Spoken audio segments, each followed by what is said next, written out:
माखासे लाइमोन जोङो खेबनै जइन खालामनाय जादों। गिबि खेबाव जोङो सिजुगुरि आरो झारबारि सक्ति केन्द्रनिफ्राय गासै सा 37 आरो नैथि खेबाव पाटगाव सक्ति केन्द्रनिफ्राय सा 20 लाइमोनफोरा जइन जाफैदों बिजेपि दिल्लीखौ आरो रायजो सारखौ मोजां मोननानै।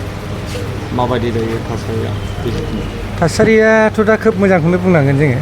जोंनि लक्ष्यआ जों देरहानायनि लक्ष्यखौल' लायाखै, जोङो गोबांथार भटआव देरहानायनि लक्ष्यखौसो लागासिनो दङ। गैथाराबाबो 27,000निबो बांसिन भटआव जों देरहानायनि लक्ष्यखौ लागासिनो दं। जितु बिजेपिनिबो दं बेयाव इउपिपिएलनिबो केन्डिडेट जानांगौ। दा बावथ' बनरगाव हिसाबै तिनख'निया प्रतिजगिताया जागोन। अब्लाबो जोंहा राजिब सारा बिराद मजबुत केन्डिडेट आरो बिजेपिआबो जोङो बिराद गोख्रोङै खामानि मावगासिनो दं जोंनि कार्यकर्ताफ्रा। बे हिसाबै जोङो गोबांथार भटआव मोननानै देरहासार जानायखौ जों नुहुरदों। रायजो राजाफोरनो माबायदि सतबांसा होदों नोंथांमोननि? रायजो राजानोथ' जोङो डेभेलपमेन्टनि खोथाखौनो लानानै आवगायदों। जों गुबुन दोलोफोरखौ जों समाल'सना खालामनानै आवगायनाय जायाखै। जोंनो डेभेलप नांगौ, जोंनो जायगाया सान्थि जानांगौ आरो जेसेबांनाखि जोंनि माखासे इन्सटिटिउसनफोरनि खोथा दङ जौगाथायानो गिबि।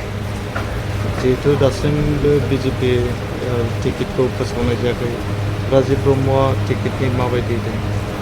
दा नोंथांमोनहा मिथिनो मोनगौ थांनाय 13 आगस्ट खालारखालि जोंनाव मानगोनां रायजो सभापति दिलीप सयखिया दाङ'रिया आरो जोंनि मानगोनां CM डक्टर हिमन्त बिश्व शर्मा बिथांमोनहा जोंनाव मोनसे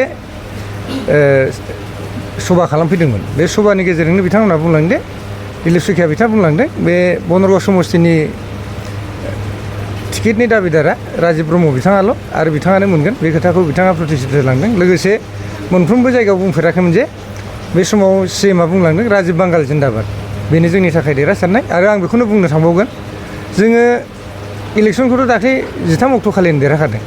जुब जुब अखा दैबानानि गेजेरजोंबो जोङो खमबाबो जोङो 12,000निबो बांसिन मानसिखौ जोङो बाव जमा खालामनो हादों।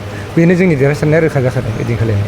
ट्राइबेल बेल्ट एन्ड ब्लकखौ लानानै जे सिगाङाव गोबां बेले बेजे बाथ्रा बुंदों।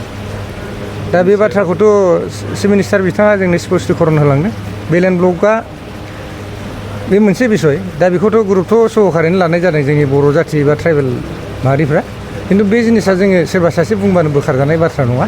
लोगोसे बिथाङा 600था फिसा फिसा गामिफोरखौ जेनाखि ट्राइबेल मानसिफ्रा थायो बेल्ट एन्ड ब्लकनि आन्दाराव गैयामोन, बेखौ बियो माइक्र' लेभेल ट्राइबेल ब्लकआव सोनायनिसो बाथ्राखौ बुंलांदों जोंनि सिगाङाव।